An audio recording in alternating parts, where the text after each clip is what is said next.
Welcome to the Consummate Athlete Podcast, where we explore what it means to be a well-rounded, happy, goal-crushing athlete. Every week, myself, sports journalist Molly Herford, and cycling coach and kinesiologist Peter Glassford interview experts and chat through all of your training questions. We're excited to have you along for the ride. Hello. Welcome back to the Consummate Athlete Podcast. Peter, how's it going? It's going well. Yeah, I can't complain. How about yourself? I'm good. You know what? I was just thinking I had a pretty solid weekend all around. Saturday was a little hectic. Covered Paris-Roubaix Femmes avec Zwift for bicycling, so that was super fun. I was shrieking at the computer watching the final sprint. Just absolutely next level. If you haven't seen the race, just go even just watch the final, just watch the sprint. It's so good. Just so fun watching these just incredible riders. Like, you couldn't have picked a better lead group of riders to come into that velodrome. Just, oh my gosh, goosebumps. You said they were all world champions of something. Yeah, the announcer was like, we have 3 world champions, 2 track world champions, 1 time trial world champion, and they're all, just gearing up for this final sprint. And it was just unreal, honestly. So that was super fun. Then right after that, I went into a 20-mile run. So that was a bit of a kick in the pants because the women's race didn't finish till like 11:45. So that was a little late for my long run, and then came home to ripping up some carpet in the house and an unpleasant tile surprise underneath. So that's making our week a little Sure. hectic, but Yeah. that's life. Yeah, that's renovations. There you go. Yeah. So I'm on a no project ban, which I think will actually, or a project ban, not a no project ban, to be clear. No more Right. projects. No more projects allowed, which actually fits really nicely into what we're talking about today, which is we are now getting into not quite the home stretch ahead of Leadville, but we are getting into that like 3-4 months before my I don't even want to call it my A race. This is like my A plus Okay. plus race. This is the race that 6 years ago at the Ellen's cyclocross quest that we were coaching at when we went around and set our goals for. That's right. You and a bunch of 14 Yeah, year me and a old bunch girls. of 14, Okay. 15-year-old girls. Oh, you say that so Peter was in tears the entire time that this goal setting activity happened. Everyone just went around and said their kind of like big goals, whether it was like for the next year or Oh, like it's 10 years. inspiring. Peter's just silently sobbing in the corner. And I said I wanted to win Leadville. And this year, this is the attempt. Okay. Well, there you go. I mean, don't build it up too much, but yeah, there you go. It's once in a lifetime. You're never going back. Yeah, one and done. I mean, honestly, I do think that that's true for a multitude of reasons, Sure. which we'll probably get into in this episode. It's but like yeah, a burn the boats thing. yeah, this is my attempt, period. So yeah, it's coming up on 3 months. We're not quite there, but I mean, coming up onto that, which is a good, the timeline's somewhat arbitrary, but it's sort of the idea that, I like 3-month plans often. 2 months can work okay. That's usually, 2 good blocks, maybe 3 good blocks, depending on how you space them. But 3 months, I sort of like because it gives you a bit of room still. You're still able to play a little bit. You can make some mistakes. You can still put in bigger volume. The problem is that a lot of these adaptations, especially for endurance, you wouldn't want to, not that you wouldn't do longer stuff, in the last, say, 4 weeks, but you're going to start tapering down a little bit, especially with running. But I think even with biking, we have to start being careful. You have the travel to the race is going to be a factor in a lot of cases, whether that's the week of, or we'll get into when we're going to travel up to altitude, because that can be a factor that you can play with as well. So yeah, we're talking about this last 3 months before something like Leadville. So we're going to speak towards the Leadville bike and the Leadville run today. Yeah, because we know a lot of you listening, Leadville bike is a huge bucket list for, a lot of the clients we've worked with, a lot of like Peter's past clients. Peter held the Canadian Leadville 100 mountain bike record for quite a while. That's right. And this could apply, though. A lot of clients now are doing the Breck Epic, which is sort of in the week between these 2 events. So it's similar, 3 months at Speaking altitude. of, if you're doing it, I hesitate to say that I've added more to my plate the week before Leadville, but I will probably be out at Breck Epic doing some women's stuff. Very exciting. Okay. And they're putting on a big push for their women's category. Yeah. I think this year is a big, and our friend Sonia Looney is doing the race, I think, but also pushing some of that women's programming. Yeah, that's a good way to phrase it. So expect to see us out for some of that at least. Yeah, yeah. And hopefully, if you are at the run or the bike, let's connect and see what get a. Yeah, a lot of these bucket list races are starting to be at altitude. I mean, even just if you look at the Lifetime Grand Prix series, you do have, I think it's like half of the events, altitude is a factor, or at least Which two-thirds. it'll be interesting to see if they change that at all. It's hard because the country is very big, but well, it'll be interesting to see. But even for the masters age group adult athlete, Yeah. there's a lot of stuff. A lot of people want to go to the mountains to do this stuff. It is mountain biking or trail running, so you do want to go to the mountains for some of this. So, yeah, other events that are in that time period, I'm thinking of SBT gravel is another big one. There's so many, right? And I think whatever you're preparing for, whether it's at altitude or whether it's in 3 months or not, I think a lot of the concepts we'll speak towards today will be helpful, hopefully. Yeah. So, I mean, let's start just kind of by backing out. So, when I got into the race, when I kind of decided, like starting back in August or even earlier than that, June, July, I've been reading race reports and like looking at the course profile for years now. I mean, I could literally just quote Born to Run to like at you at this point. The book, the fantastic book by Chris McDougall that I blame for all of this ultra running stuff. But I feel like at this point, I know the Leadville course, like Sure. And I think that's a big thing, for people who do not live in or at a race site. I think it's nice to go and look through now in this day and age. There's head cams of a lot of this stuff. I was actually just watching one. I was impressed the runners because they don't have head cams usually, but I guess people just run with selfie sticks and stuff. So yeah, the couple are, really great quality and, at running pace, but they sort of jump ahead here and there. But you can really get a feel for the course and the different people's experiences and yeah. So I mean, I think when you do this, it's on your treadmill or indoor trainer in the winter would be a great time to absorb this. And I do think that there's a bit of a connection there where you start visualizing while you're doing your pedaling or you're running.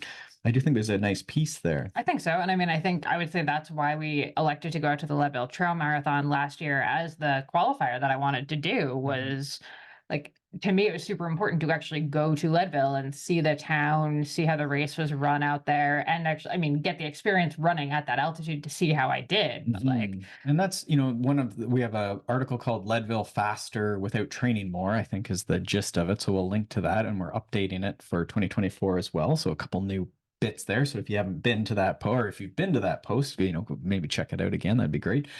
But the one portion of that is, Leadville, these things are at altitude. The altitude is important, but don't freak out about it because a lot of people go and do great and they're from Florida or they're from flatland areas and they don't do any specific preparation or on purpose preparation. But you can certainly do different things to prepare for that. So the one piece you mentioned is in the year before, or years before, if you can go to a race at altitude, then you'll get an idea of how big of a deal is it for you, because we all have different susceptibilities, and how much it affects us and how it affects us. And you can sort of learn about how the nutrition and the hydration and the pacing and all these things are factors and that you can control. Yeah, exactly. So you went. So when? So you experienced it. We didn't really necessarily tour a lot of the specific course, but you got a feel for the town. Yeah. And I mean, I would say like there were several climbs in the race. It went to I think the highest pass in that area, although we didn't go all the way up because the course had to be rerouted due to snow. Anyway, it was still a lot of like the climbs that were going to be similar to what I'll see on like the actual race day. And it's interesting. I think we talked about probably that's a better, because there's also, the running must also do a camp. I'm not as familiar with that, but for biking, you can go and do a camp beforehand, or you can do the stage race beforehand. And a lot of people will elect, even some of the athletes in the professional series went and did the stage race beforehand. Right. I think Sophia actually did it beforehand to sort of get a pre-ride and sort of get a confidence boost, sort of chunking the course into thirds. So you're getting the pre-ride and then also, altitude exposure. And then you're also getting just a sense for them. I think it's like almost a pacing thing, like how fast can we go? For sure. Yeah. Triangulated off of that. So I do think that that's an option. We spoke about how sometimes you can get weird mindset things if you go for a camp or you go too far ahead you're spending too much time at the race site, and there's actually some interesting research around that where athletes get all weird about, the race site, and they're trying to pre-ride it, and then there's all these shoulds that come in, like, oh, in training I went up this hill in an hour, but in the race day it took me an hour 4 and I suck and I'm quitting. And you know what? I would say I actually did see that at Western States. We'd gone and done the camp, and Mm, our friend yeah, Karen raced it, and yeah. I paced her. And I would definitely say the experience of racing, and obviously I was only pacing her for the last like 25 miles, but I'd run with her for the, 70 odd miles that the camp does. And I would say, like, having done the camp, it almost took away from the race a little bit because we'd kind of already been to all of the places before. So, like, it almost gave us too much information. So I think there is something to be said for a little bit of like going in slightly blind. Like you're Mhm. prepared, but you're not super calm about it, if that makes sense. And maybe a little bit knowing yourself, but there is pros and cons. I think sometimes it's like running. If you ever run or ridden at night, sometimes stuff goes by really quickly because you can't see anything. So I always found that at 24-hour races, once you got over the, like, I'm getting up at night or something for my lap, it just always felt like it went by faster. And I think some of it was that there wasn't as much visual stuff.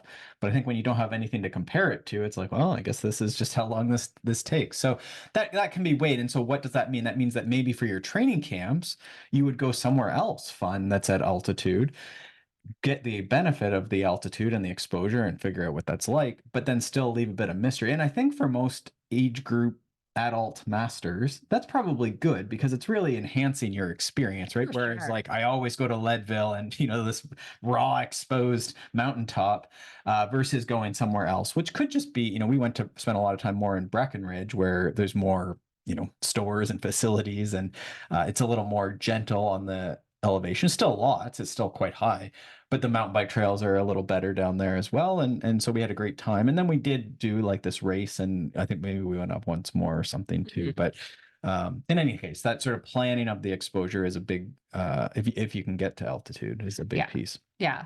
Well, and so we didn't go to altitude. It's difficult to do altitude in the US in the winter, obviously, because most places that have altitude are very Well, snowy. if you're going to limit yourself to your sport, to running or biking, it probably would. So other people might go and do backcountry skiing For sure. for months at a hut or something. Yeah, and that could be great too. Yeah. Yeah, I mean, I guess if altitude is your thing, but I also need miles on running. Well, So yeah, there is that. yeah. So anyway, we did not obviously go to altitude this winter, but what we did do though is we prioritized, we went to Florida for a little bit for some flat and some warm just from like a weather standpoint with the van. But then we actually did go back to Brevard and stayed closer to where there was like a very hilly route for me to just kind of do. Mhm. So even on my yeah, it's easy to go run trails and climbs and stuff on weekends when you have time. But we tried to pick a place where during the week I could do all of my runs would have a That's lot of great. climbing. Yeah, and that's so again, this is why the altitude's important. It gets a lot of talking about it. But there's 1,500 feet of climbing in But that the race big too. rocks are always, are you sleeping pretty well? Are you eating pretty well? Are you healthy? Have you been training consistently? And then I think the terrain is one that often gets missed.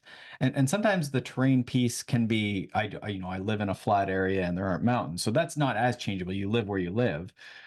But sometimes people will sign up for races with the best intentions, but then it's actually more of like a dispositional thing. They could ride gravel or they could ride mountain bike or they could ride hills, but they actually really like going on their like 5 group rides a week on their road bike on and it's in a city on a flat route.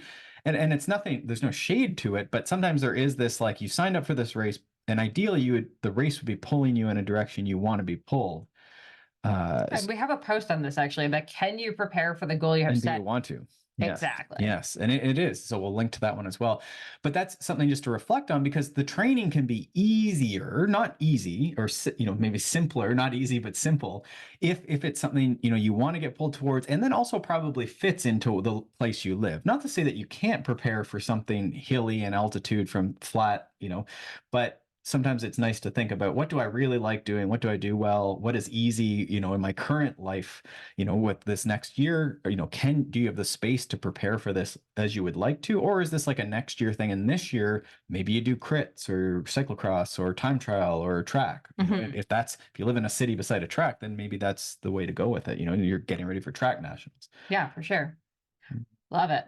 And I guess So go ahead. Where were you going? I was going to go to projects, but where were you going to go? Well, I think you're on altitude. Do you want to keep going as far as that, or no? You want to save that for a bit later? Well, we're talking about planning here, so let's just finish this thought. Okay. And this is coming back to what I was joking about with our flooring here is I'm now on a project ban because as you were just saying, like, can you prepare for the goal you've set? Like, yes, except I have the tendency to pile a billion and one things into every moment of our lives. Mhm. So, I'll have 2 books coming out with Stronger Publishing this summer. We're working on a book. We have a big website revamp coming next month. Our house is torn up at the moment because we're doing our floors. Mhm. There's just like a lot of stuff going on. And honestly, I was just writing about this in my journal this morning. My goal, and I realize I say it every month, is by the end of this month, I really do want to have most of these like big rock projects sort of just like squared away so that the next few months they're going to still be busy. Like, obviously we still have work, I still have like travel and projects and stuff, but like no more extraneous or like extra projects, definitely no more house projects Mhm. till after Leadville. And planning is one of the ways we really try and help the athletes we work with, because that it is busy life, right? Like, I think as an adult, most of the people we work with are, they're professionals, they're parents, they're medical people, they're, all these things. So their lives are busy. We're not probably getting rid of a lot of these things. You're going to keep writing books. There's no way Yeah. around it. But what we're trying to do is plan that key race so that there's a nice run. And we talked about 3 months, at least give me 6 weeks where it's not a family vacation. We talked a lot about the family vacation and its timing, try and not put it right before that thing where it's interrupting that consistency, right? There's nothing fancy has to happen in the last 4 weeks, but I probably wouldn't stop training for, 2 weeks to go, drink a bunch of alcohol on a beach. Save that for post race. For sure, there's probably other times in the year where it would be okay. Outside of that 12 weeks, you could take a week or two off to go on vacation. I'm just that last bit, ideally, we would keep that, because there's all these adaptations that you're trying to keep. Notable is the, blood plasma volume and red blood cells and these things that are related to altitude, even regardless of if you're at altitude, you probably wouldn't want to give those up. So the planning is a big way we can actually have success as busy athletes.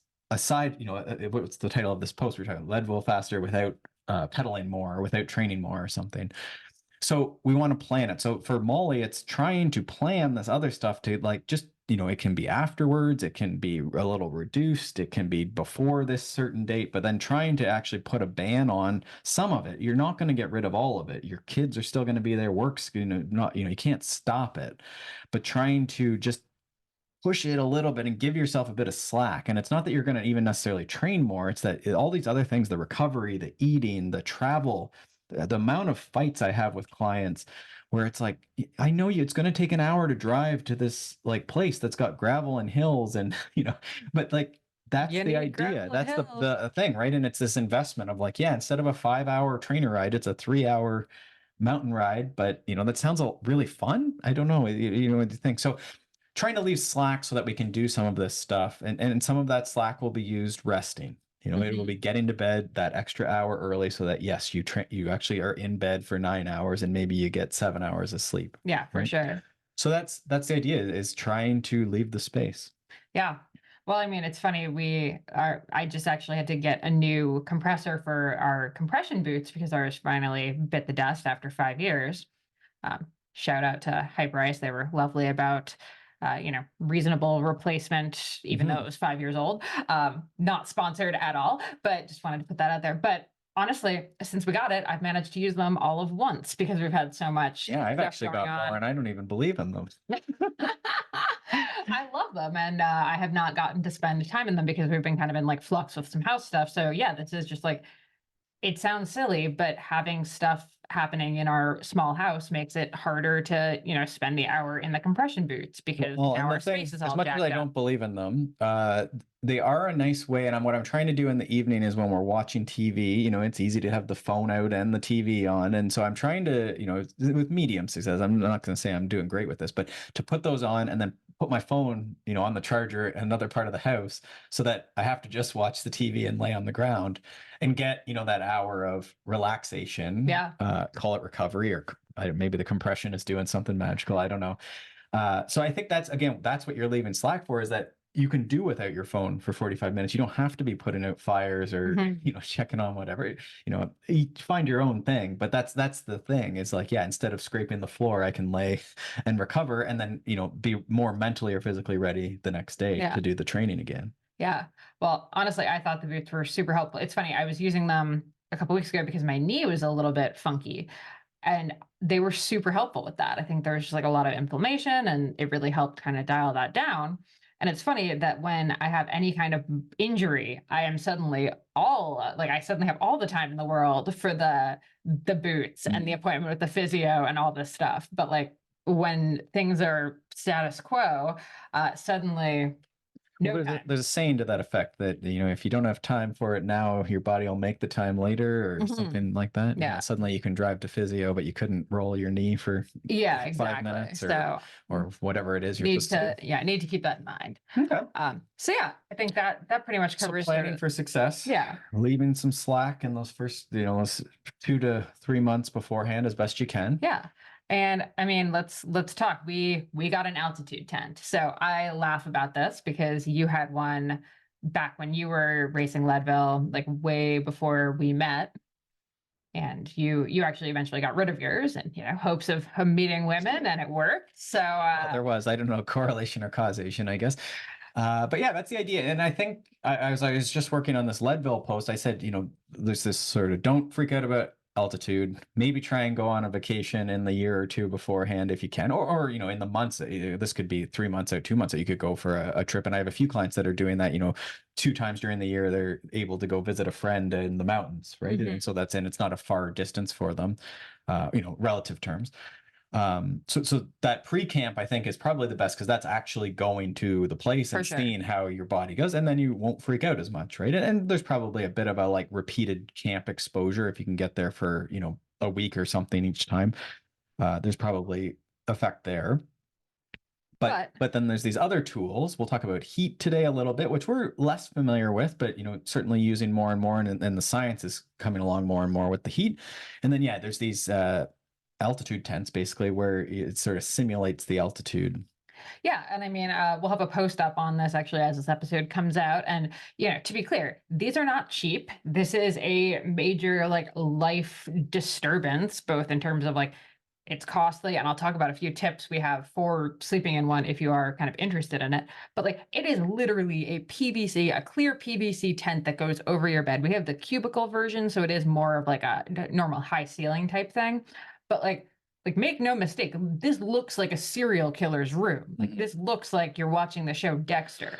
And so you're probably, what is it, 10,000-ish Canadian dollars? Canadian dollars, yeah. It ain't cheap. Maybe you can get used ones that you can lease them, I think, as well. Yeah, they do rentals. Some companies will do that. So you can do it. Now, I think the price for a lot of adult, professionals, probably, because you can resell them, decently, is probably isn't that intimidating. But the main issues I see is most people don't sleep very well, and you're going to have sleep disruption with these. That's the first thing I put in this article. You are getting in and out of a tent every night. So if you have a spouse, like this is probably a non-starter because they probably don't want to get in and out of a tent and be super hot for the next like 6 months plus. Right? Yeah. So it's usually a non-starter. So that's why we've hesitated ever talking about it. Because it just, between the price and the inconvenience and the disruption to like the big rocks, I just find it's a tough one, a tough sell, if you will. Yeah. So we want to be like very, honest about the fact that, this is a very like privileged thing to be able to do. I'm very lucky that I have a husband who is okay sleeping in one of these things for months at a time, but this is not like an easy thing. It might seem like a super cool, like, ooh, buy it now. And like, boom, I'm altitude adapted. But like, it is, I mean, every night. It's not good easy. Buy it now goal. It's just like 10 grand, buy it now. Buy it now. Well, we talk about this all the time. Like, are you buying gear or are you buying time? Like, is this thing actually worth it? And, we always say like a lot of these modalities or, whether you're talking about the massage gun or the compression boots or the altitude tents or whatever, you get them and then you don't actually use them because they're not always easy or convenient to use. They're like just kind of a fun big rock to move by purchasing it, but that is not the actual, like, you have to actually use it for it to work. So that said, honestly, the tent works. Like there's no two ways about it. We use the pulse oximeter. Like it's it's certainly taking the air or the oxygen out of the. Well, I don't know. It's hard to say that it like the gains are like definite, but for sure it drops your pulse oxygen. No, I did actually talk. So I'll preface this. I talked to accidentally an altitude expert the other day, or interviewing her for another article, but it turns out her PhD is actually in altitude adaptations, specifically with using tents like this. Sure. 'Cause you said in Australia they use them a lot. Yeah, in Australia 'cause they actually don't have altitude. they actually have like a house that's been altitude-ed, Right. whatever you want to call it. Which is the more deluxe option. You can make whole rooms That's true. into Yeah. If you have an unlimited budget and a spouse that's like tolerant of this, I would say like I would definitely have just gotten our whole room done if we had that kind of like Yeah. money, but we don't. That's ridiculous. Maybe someday. Anyway, where was I going with that? Oh, so she was saying they do work. Like they help for altitude, period. Like it's just been Right. it's been shown. However, she does say so a lot of the brands now have like head like bubbles basically that you can sleep in if you have a spouse that doesn't want to sleep in it, Yeah. but you still want to use it. She's not a fan of those. Okay. She says like she doesn't really think they work, and the disturbance the sleep disturbance from having your head in a bubble is not worth the altitude gains. Sure. Sure. Yeah, it's like a covered hood or something. Yeah. Yeah. Which maybe, would be nice if you're traveling or something. But the problem is the But then you're generator. gonna bring the generator. Generator's massive and pretty loud too. So that would be another consideration is, where this generator is going to go. So we're trying to like not sell it, but sell it, I guess. I don't know what's going on here, but Well, I think it is an option. It is an option. I have seen people use it. So it's more on the elite athlete side of things a lot of times, but there are elite masters out there as well who might use it. And there are other things you can do with it. You can train, with it as well, by wearing a mask as you train. And so you breathe the simulated oxygen. There's one other thing too. Oh, you can sort of sit on the couch with it. We don't do this. I used to do this, but you can, some of them will have a high altitude adapter and you can sort of sit with simulated altitude while you type on your computer or something, which might be an option but again, you are now sitting with a mask all day. Yeah, it's anything. We could be doing that with the mask all day. I don't. Sure. You sleep in it. That's it. So that's an option. I think we're posting about this. We're going to do a separate post on the altitude tent as well, just because that question does come up. And so you want to be, pros and cons, but a lot of people don't think about the noise and the heat. Like it can get quite warm. And, what are the 3 key months going into this are going to be very warm in a lot of places, even with your air conditioning. Like it's still like you're in a tent that's sealed. So it gets quite humid. Yeah. So you said your one tip. Yeah. Over on the blog, I have like kind of a few tips for sleeping in one, and most of them are about actually like the heat mitigation stuff, like making sure that you are airing it out. Like Peter's probably ready to murder me because we haven't been able to make the bed basically because you can't you don't really want to fold the sheets like the comforter over the sheets in the morning because it is damp. Like I'm not gonna lie, you really need to air the thing out every day.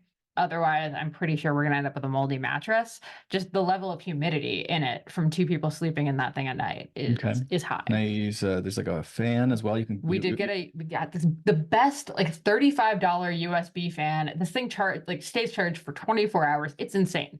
It's wild. Yeah, which is great for camping, I think, and we use it in the van as well. So it's a great speed. I mean, I think I actually use it right in the trainer. That's what I was gonna say. I think if you got a couple of these, they really manipulate the direction and they have a clip, like a really strong clip. Yeah. So I think for trainer riding, that's a nice one. Yeah. I would also say, I think that one of the best things we did, and I don't know if you just had known about this from when you had it, is we've designated where the zipper goes because all of the tent sides have double zips. So you can kind of end up with the opening anywhere on the thing. For when you get up at night. When you get up in the middle of the night. Yeah. And it's so annoying when it's not in place. For things, yeah. For sure. Yeah. You need your protocols. Okay. Anything else on the altitude tent? Really? Oh, actually you got to go slow. And if you get one, you have to gradually adapt it or gradually boost it up. Do not turn it to 11 on night 1. Right. It's not great sleeping. You adapt to it and you get better at sleeping. But the reality is every day when you wake up, you're coming back to, in our case, 0 elevation. We're spending all day at sea level. So you kind of come down and then every night you're going back up. So every night it's a noticeable thing. And I admit, I get a little claustrophobic sometimes if I've gotten up to go pee or whatever and come back in and you're moving around. So your heart rate goes up just a tiny bit from resting because you've stood up and getting back in. Sometimes I'm like, right. it's hard to Yeah, and breathe. so that's athletes always want to do more, but again, the big rock is that you need to sleep. So there is this uh, protocol really that you'd follow, right? And so you want to not overdo it. It's like more is not better. And that's, even at a place like Leadville, they talk about most people are not able to train effectively. And then also your sleep is so disrupted when you sleep in Leadville, which is, again, one of the things that we talk about is probably it's better to stay lower and drive up on race morning, even though I hate doing that. Which we are not doing, by the way. We are actually staying in Leadville for the 2 days ahead of the so race. it's pros and cons. You're not driving around as much and you don't have the risk on race morning. So that is nice.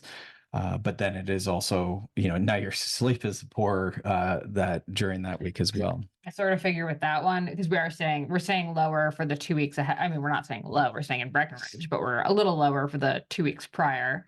And then we'll go up to Leadville like 2 nights before the race. And the reason for that is really just logistics. It just made more sense to be up there, which is, Right. probably less good for sleep. But the reality is, I don't sleep well on race nights at the best of times. So it's not like down in Breckenridge, I was going to have a perfectly Sure. fantastic And then you're night of stressed on sleep. it. So again, it's pros and cons. There's no perfect solution to any of this.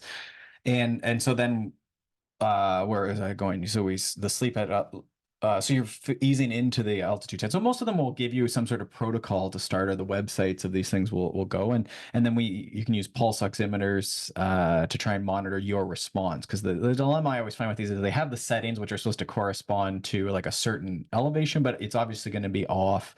If your tent's a little leaky or not quite sealed, or you have 2 people or 1 person, or I don't know. Actually, don't know if that actually changes it or not. But there's lots of variables that could change it. No. What elevation your actual house is at probably changes it. So this is just where you track that SpO2, the fingertip pulse oximeter, and what is your response, and then how do you sleep? And I would really stay at the low end and just gradually build it up, right? Because I think if you're coming from sea level, 5,000 feet is going to be beneficial for probably a while. Mm-hmm.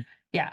So all that to say, we're neither like saying you have to get an altitude tent nor that you shouldn't get one. Just, I thought, so I actually just have wanted to talk about it because I do think it is important to kind of like be pretty transparent about how we train and what we do. And to me, this was a pretty major investment for me to do. So I wanted to talk about it. Sure. So there you have it. Okay. Altitude. And I'm hoping we actually can get this altitude expert that I met to come on and talk about that.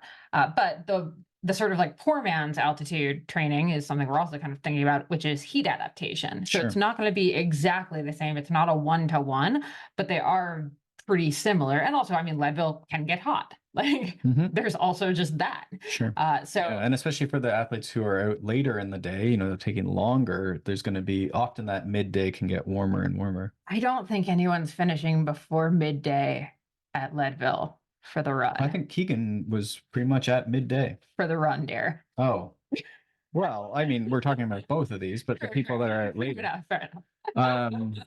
I'm just picturing someone finishing like the 100-mile run by like 10 a.m. Right. But I mean, they might see 2 hot periods potentially, right? It's true, yeah. So you're training right through that. And so there's all these factors for sure. So the idea with heat exposure then is, you can do this by training in the heat. So we see some athletes, certainly if you live in Arizona and you're going to melt into the pavement, be careful. You're already very heat adapted, I expect. So the people in Arizona or Florida where it gets really hot, they might actually already have a great advantage going to altitude and actually do better than they would expect just because they have this heat adaptation. Right. And in short, part of this is that the blood plasma volume expands. You have more water in your blood, and then your heart can pump more, and that cardiovascular output is a big help when we get to altitude. So that's one of the adaptations that we would get at altitude that also heat just also creates. And that has some interaction with the red blood cells and the oxygen carrying capacity. But just said simply, that's sort of the idea then, is that you're sort of getting at. And then certainly just even that, I think there's a mental piece to if we do end up training or racing in heat, then training in heat, it makes sense that you're used to it mentally. The sweating is a piece of that. So you're very efficient at sweating and cooling yourself. So I think that's just like a great tactic really for anyone who's racing. Probably this heat adaptation is something we could be including in training, assuming there's those basic big rocks like you're training most days. But even when you're not training both days, it's one of those things that you might be able to get into a sauna or a hot tub and do some of these protocols. with or without the training as well. So I think it is something that a lot of people could be considering. I'm actually really thinking about it for clients who have a hard time like motivating exercise. We talk about these frequency clients who just aren't training, for a variety of reasons, might not be able to get training. Like, what if maybe we could get them into this passive intervention where they're in a hot tub or a sauna or a bath? Like, I actually just spoke to Dr. Stephen Chung for an article I'm working on for Canadian Running about heat adaptation, and then another one on climate change and how it's going to affect runners. And I don't know. We were talking about the infrared sauna blanket, Peter, and he seems pretty keen. I don't know. I don't know that the heat, like, I think you have to spend a lot of time in it is the problem. Yeah, but I can get the one where you sit and you can have your hands out. It just sounds a lot like these boots that we were let off talking about that you don't use. Maybe I could do both. I could just, I can sit at my desk with the boots on, with the sauna over me, with my hands out typing, with the altitude mask. Yeah, it just sounds like a recipe for not getting used. So the idea then, I don't know if we need to go super into this. So you can train in the heat. There's a little bit of evidence for overdressing if it's like, not a ton of heat. So this time of year, we're in spring right now.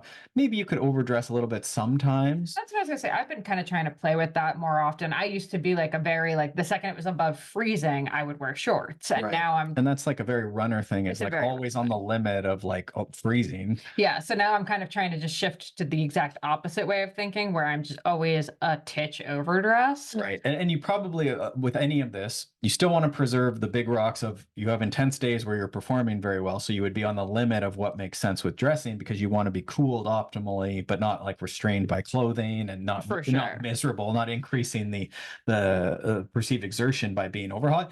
But you might finish a session. So you get really warm doing your intervals. You might actually bundle up and then finish the last half hour of your workout or something. That could be possibly effective. And this is where I love, like in my pack, I always have my very lightweight Velocio windbreaker. It's really stretchy, actually. I'm plugged for Velocio out of nowhere here, but like the lovely thing about it is it's stretchy, so it actually fits over my pack. So instead of having to take off my pack, put on the jacket, put the pack back on, blah, blah, blah, I can literally just reach behind me, grab the jacket and put it over the pack. Right. So I'm not actually like stopping to add back in. One of our big Leadville tips and endurance racing tips is we don't want that 0 kilometers an hour to try and keep you moving. And that's a little contentious. I say it's like contentious, but then like when you think about it, it's like, I mean, that's how averages work. If you want to get to the finish line in under 9 hours for the bike, and I don't know, what do they do at Leadville Run? It's not beat the sun, but it's definitely not beat the sun. But the women's record all time was set in like 1992. It's like 18 hours. I don't know what the men's is.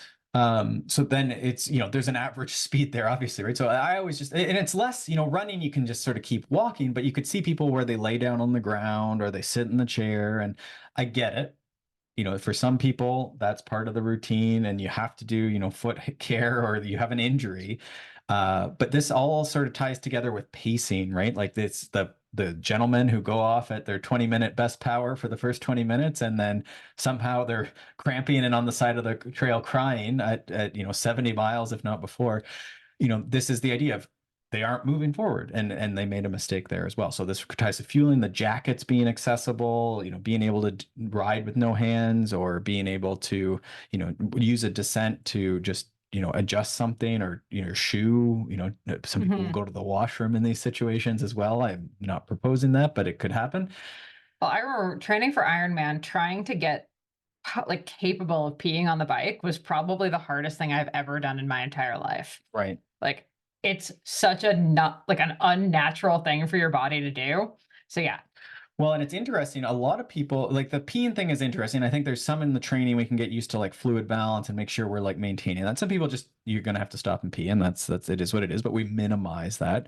But there is also like, I usually don't have to pee until I stop. And if I stop and stand there, then I suddenly have to go to the washroom. So the thing is, like, if you stop, you're at the bottom of this hill, you're going to have to walk up, which happens a lot for both run and bike in Leadville. People will have to walk chunks. Then it's sometimes like, oh, now I have to pee. And now I'm going to pee. Oh, okay, well, I'm going to take this out of my pack and have a bar here.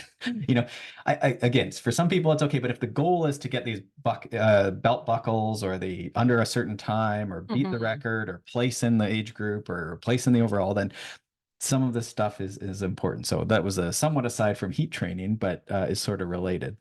Well, I was going to say that I have that on our list here of things that I'm really like already thinking about now is like all of those small gear decisions that play into how often you have to stop. And I would Mhm. say, like, from the stopping standpoint, during the 100 I did a couple years back, um, the one time I stopped to like fully change clothes when it was getting dark and colder, starting back up from that was the absolute worst part of that race. Mhm. Like, I have never felt like that was my lowest point, I would say. So do you think in hindsight, would you, because I mean, you did I miss, wouldn't have changed. you think you would have just I kept would have been going? fine. Or like, I maybe would have changed my shirt, but my feet were I almost fine. wonder too, because you could have almost done, you don't want to go like guns out, so to speak, but you could almost keep just walking and change your shirt, right? Or something, or, every lap you could almost change a piece if you wanted to, like way faster. Yeah, I just don't think I really needed to, like, it was nice once I had on dry clothes, but I mean, it was unnecessary and I wouldn't, like, in hindsight, I wouldn't do it. Plus,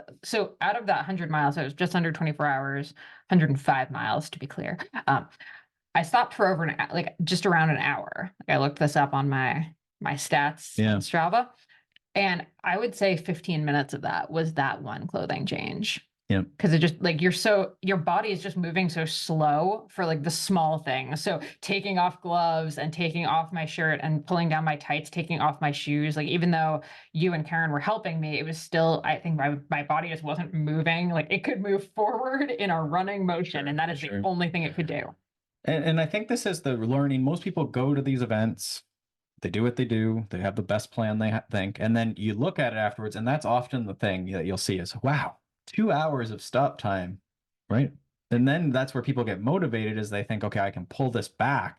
I did 11 hours at Leadville. I think I can get under 9 if I just don't stop at all. Now, it's probably not that easy. You probably do have to stop periodically. There's going to be, maybe you're waiting in a line of people because of trails getting clogged up potentially. Maybe you do have to stop to change something, do shoes, but it is like, how much of this stuff can we make super fast? Mhm. So that's definitely something I'm considering, because I would have said I didn't stop a lot, and then I was shocked when I realized it was a full How much hour. can we do? Just even walking. I'm not saying that you can't Mhm, take a break. Just, it's a walk break, it's a coasting break. mhm. When I think about Leadville, right, these people are, they're excited because they're going quickly downhill or something, but it's like, yeah, just sit up and, adjust your shoe or grab a bar, stretch your back. So there's lots of opportunity there, I think. But this all has to be then borne out in training as well, where you're used to not stopping. If you're the person who stops at every trail junction training for Leadville, then it's going to be shocking to your body if on race days the first time you've ever pedaled for more than an hour.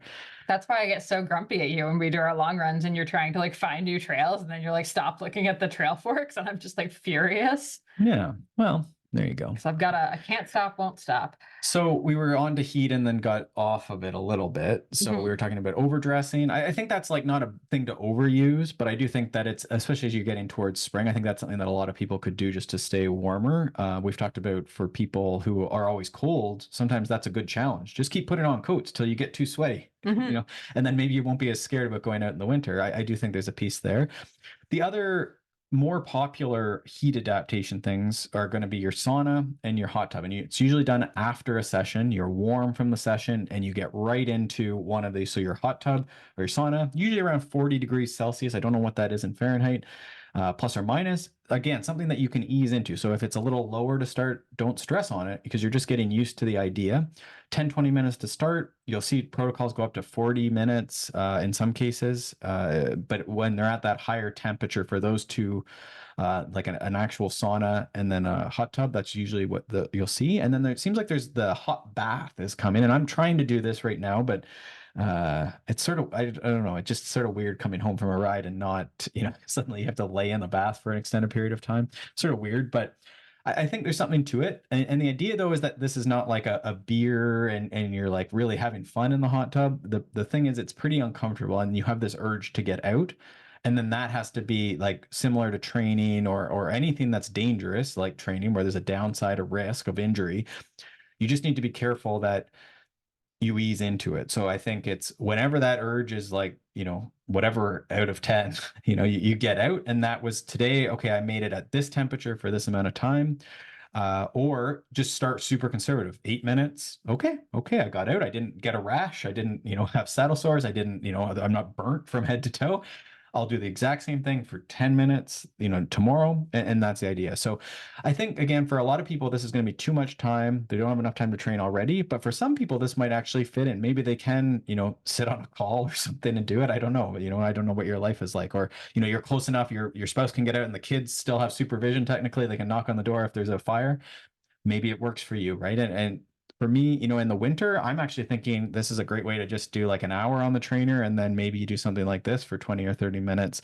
And the motivation to ride is probably preserved, and maybe this is pretty good. So I think that's a world that we'll see progress a lot, is this heat adaptation piece. But I think most of us, it's just making sure you get out in the heat of the sun and get some exposure riding. But then these other ones, these passive post-training ones are great options. For sure. And then just Dr. Chung kind of pointed out to me, the big trend right now is really the sauna ice bath, like contrast thing. So you go in the sauna, then you Trend jump in in the like ice. the fitness In like Instagram. Yeah. So the fitness wellness world, to be clear, his point is this is not a good trend, not if you're trying to do heat adaptation. So when you get out of the tub, you don't turn on the cold shower. Like the point is actually like more like a big part of the like positive adaptations come from your body having to naturally cool itself back down after. Right. It's like, so to artificially cool it down by, freezing cold shower, jumping in the cold plunge, whatever, you're actually kind of undoing a lot of that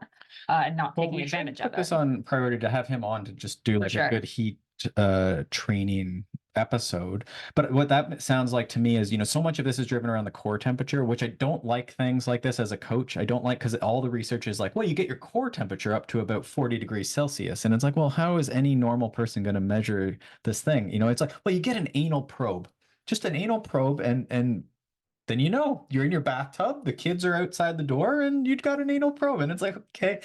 I mean, hey, for some people, this research? For some people, that's a fun Friday night. I don't know. I guess. So I don't really know what you do with that. They say, the temperature of the water and then the time, you're sort of assuming that, and then the sensations, like that urge to get out, and then there's a balance there, because a lot of endurance athletes are a little intense. So, you've just cooked yourself. It's a little dangerous, right? So this is where I go back to, like, maybe we just ride our bike and sleep well and eat well, and we'll be okay. But I think there's probably a piece there as well. Mm-hmm. Oh, and then our last heat/altitude PSA, hydration, so important for both of these things. Sure. Both of them will dehydrate you faster. So you do really need to prioritize hydration, not just in exercise, but just throughout the day, blah, blah, blah. Sure. And I guess that's where I was going, is as you come out of the hot tub, like your core temperature will still be raised for a period after you get out of the tub or the sauna or whatever you're getting out of. So I guess that's the other thought there, is like, why would you cool yourself instantly if you could get another 5 minutes of elevated core temperature, which then the idea is that that's driving the adaptations, is your body saying, oh, I'm really hot for 40 minutes a day or something. So yeah. Interesting. Okay. So yeah, there's that. And then, I mean, really just like last little tiny things I'm working on is just kind of figuring out like what shoes I'm going to wear, exactly what our crew plan is. And that's a huge one for Leadville, whether you're biking or running. Just all these aid station planning, the people who are supporting you. It's a big undertaking. It's not what any of us will probably want to do, but it is nice. Yeah. And it's related to that stop time, right? Yeah. It's a logistical nightmare. I'm not going to lie. So figuring that out early, super important. And then, yeah, the other thing I've done now a couple times is night running, which I absolutely hate. It is the worst thing in the entire universe, but I am trying to make myself get into that more often. I think you guys are doing it in a very odd way, but I think if you thought of it as like Friday nights, you go for a run and it goes into the dark. You guys have been going at like odd hours of the day. I mean, it's just hard because now it's getting like, it's not getting dark till like 8:30 or so. Right. So that is past my bedtime. So it is like like we said, it's sort of the balance of like, are you giving up sleep for this? Because now I get home from a run and it's not just that I finished the run at 10, it's that I have to shower and now I have to kind of just like calm my system down. Sure. That makes sense. So it is, there's just a lot of moving pieces that I'm working through, but yeah, working away at it. Yeah, I think that pretty much wraps up this. I guess the only other, the post is about everything but training. And I think we've covered a lot of the preparation, the heat, the altitude, the gear, the planning the months ahead so that you don't have big disruptions in your life, I think is a big one that we see. The training on specific terrain, getting to the specific terrain is a big thing.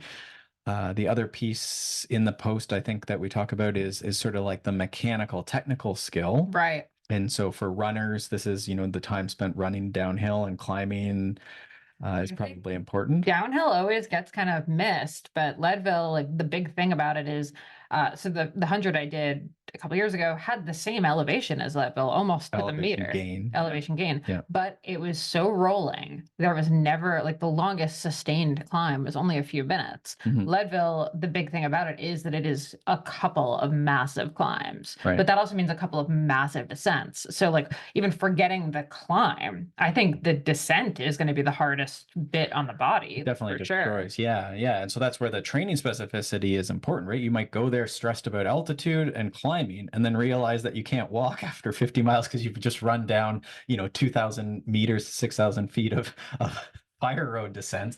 And that would be, unfortunate, right? And then it's like, well, damn, you could have probably done some sort of armoring for that, whether that's, again, going to specific terrain or up and down repeats in a city, or strength training is going to help with that. Jumps are probably going to help. Like if you had to go, not do the actual thing, you had to prepare some other way. Yeah, that's a great one. So that's, sort of related to the technical skill of similar with mountain bikers. If you've never gone down a screaming fast descent that has shale rock all over it, or baby head rocks or washouts, this is where a lot of masters end up. They're trained so hard in their basement for Leadville, and then they end up breaking their collarbone or something, right? Right. Coming down power line. That's sort of the big crash point, is that power line descent. Yeah. Yeah, so that's and then mechanical for running, I guess, is less. The shoe that you're going to use is the big mechanical thing for. Well, packs too, though, because I mean, if you're not kind of dialed in on your pack, the chafing that you can end up with, like, Yeah, I guess that's it. Mechanical, yeah, like and how you're going to carry your fuel. You're using hand bottles or using packs. What are you using? And that's a bit of preference, I think. But you also want to. It seems like you want to look at what people are using in these races when they're winning as well. I'm the only weirdo at this point that uses a hydration pack and not the two bottles, but I just hate the bottles so I'm not much. sure. I mean, that would be a great thing for your coach David to weigh in on too, because I don't know. It's like the speeds are so high in some of these, like especially under 50K. But I'd be interested in more of the 100 milers. But I don't know if it's just so that they can carry less water and fill up at aid stations or something. Is the I just game? find them so uncomfortable. I think this is one of those like these packs were designed for men. Like if you actually think about for women, what it is asking of you to do, it is asking you to jam two straight things that are going to sit like straight right up against your boobs.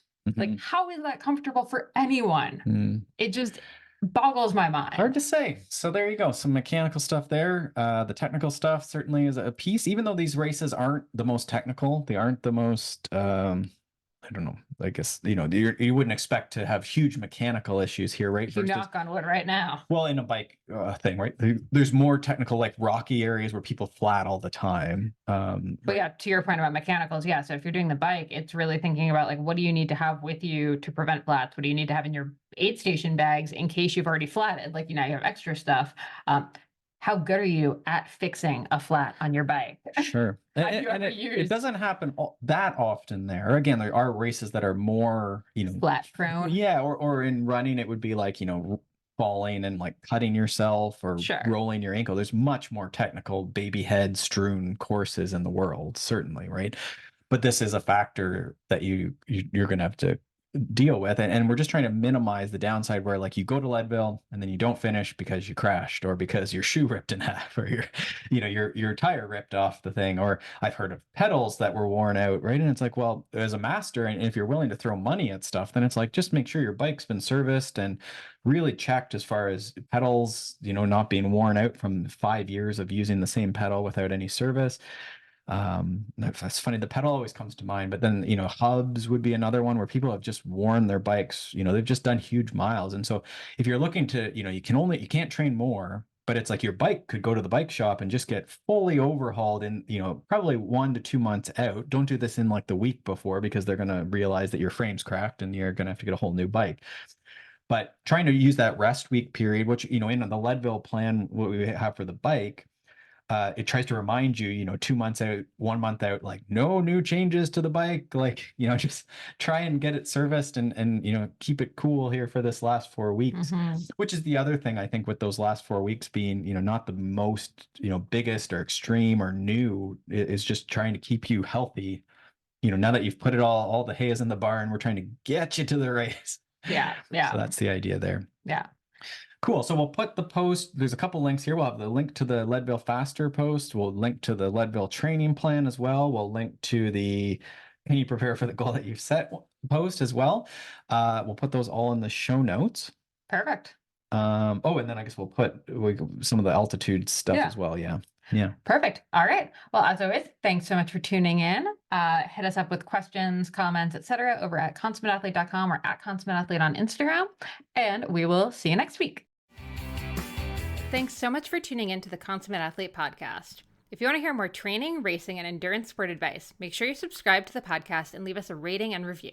You can also subscribe to our newsletter at consummateathlete.com for a weekly dose of inspiration and advice straight to your inbox.